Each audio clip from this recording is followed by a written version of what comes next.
যাই, আজ দেরি হয়ে গেল, তাড়াতাড়ি বাসায় যাই। আল্লাহ আল্লাহ আল্লাহ। আরে অসময় ওইখানে জিকির করছে কে? যাই দেখি তো। আরে কে ভাই আপনি? এখানে এত সকালে বসে জিকির করতেছেন? আরে ভাই, আমি এখানে 10 বছর ধরে ইবাদত করতেছি।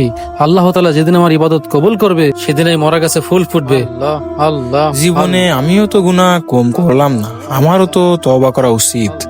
আল্লাহ আল্লাহ আল্লাহ আল্লাহ। যাই, এই গাছটা দিয়ে আমিও ইবাদত করি। আল্লাহ আল্লাহ আল্লাহ। আল্লাহ আল্লাহ আল্লাহ। পানি পানি পানি পানি। ভাই কি যেন পানি পানি করে চিৎকার করছে ভাই। এই ছাড়ো, আমার ইবাদত ডিস্টার্ব করবে না। তোমার ইবাদত তুমি করো, আমার ইবাদতে বাধা দিও না। আল্লাহ ঠিক আছে ভাই। আল্লাহ আল্লাহ আল্লাহ। পানি পানি। ছোট ভাই, পানি কি আরো লাগবে? না ভাই, পানি আর লাগবে না। আল্লাহ তাআলা আপনার মনের আশা পূরণ করুক, আমিন। আমিন। ছোট ভাই, আল্লাহর কাছে আমার জন্য দোয়া করবেন। আমি যাই। আচ্ছা ঠিক আছে ভাই।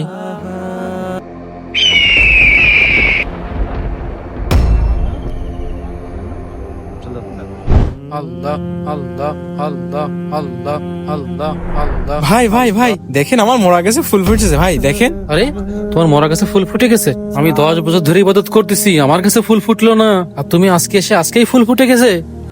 ভাই আল্লাহ তাআলা বলেছেন ইবাদতের পাশাপাশি মানুষকে সাহায্য করতে। ভাই আমার কাছে তো ফুল ফুটেই গেছে, তাহলে আমি যাই। প্রিয় বন্ধুরা, আল্লাহ যে মহান, তুমি যদি এটা বিশ্বাস করে থাকো তাহলে ভিডিওটি একটি লাইক করে চ্যানেলটি অবশ্যই সাবস্ক্রাইব করে যাবে।